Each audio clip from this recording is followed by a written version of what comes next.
احيانا وانت مع اصحابك او انت في الشغل او حتى ماشي في الشارع بيحصل موقف كده على سهوة، حد وقع، قلت لحد كلمة وتوقعت رده من قبل ما يقوله، وهوب يضرب في دماغك ان الموقف ده حصل معاك قبل كده، وعلى الرغم انك مش فاكر حاجة من الموقف اللي مدته 5 ثواني ده، الا انك مصمم انه حصل معاك قبل كده. انا اسلام وهقدم لك محتوى.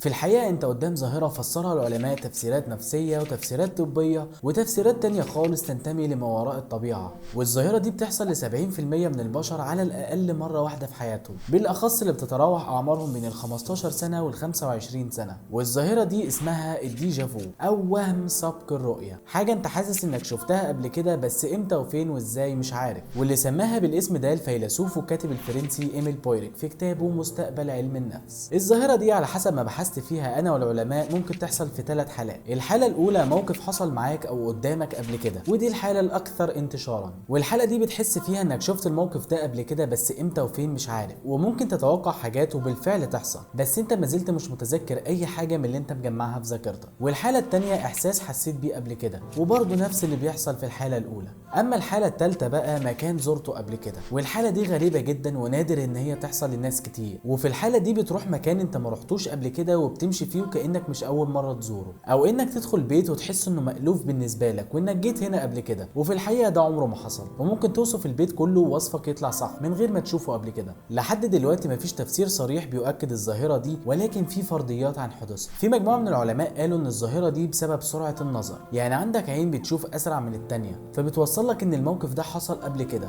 بس استبعدوا النظرية دي لما لقوا إن في واحد أعور حصل معاه كده عادي. وتفسير تاني فسره علماء ما وراء الطبيعة وقالوا ان الجنين في بطن امه بيتعرض قدامه شريط حياته كله، ولما بيجي الدنيا بينسى كل ده، فلما بيكبر ويشوف موقف حس انه حصل معاه قبل كده ده بسبب ان اتعرض قدامه وهو صغير. بس من وجهة نظري انا مش مقتنع خالص بالنظرية دي، وغير كده ربنا سبحانه وتعالى لم يعرض علم الغيب على احد. وفي نظرية تانية بتقول ان في عوالم تانية غير عالمنا، واحنا عايشين باجسامنا في مكان وزمان تاني، فلما بيتهيالك ان موقف حصل معاك قبل كده ده بيكون نتيجة انه حصل معاك في احدى العوالم التانية. بس للحقيقة لو انا وواحد صاحبي اللي عاملين النظريه دي اكيد هنطلع باستنتاج افضل من ده بكتير، ولكن في مجموعه من العلماء فسروه تفسير طبي وممكن يكون ده اقرب للحقيقه، وقالوا ان اللي بيحصل ده بيكون خلل لحظي في اعصاب الذاكره نفسها. ذاكره الانسان بتتكون من ذاكره طويله المدى وده فيها كل اللي حصل قبل كده، وذاكره قصيره المدى بتاعت ليله الامتحان ودي اللي فيها كل اللي بيحصل دلوقتي او هتحتاجه في وقت قريب وبعدين هتنساه. ولما الانسان بيشوف موقف حس انه حصل معاه قبل كده ده بسبب ان الذاكره قصيره المدى بتنقله للذاكره طويله المدى، فبيتعرض على الذاكرتين في نفس الوقت في جزء من الثانيه، فبيتهيألك ان الموقف ده حصل قبل كده. وتلاقي الجزء المسؤول عن التخزين بيقولك انت مش غريب عليا، انا شفتك فين قبل كده. وقالوا انها بتحصل مع الناس اللي بيكون عندهم صرع، لان اكتر جزء بيكون متاثر عندهم هو جزء الذاكره، فبيحصل عندهم خلل لحظي في الذاكره وبيحصل لهم وهم سبق الرؤيه. ومن الناس اللي كانت بتعاني من الصرع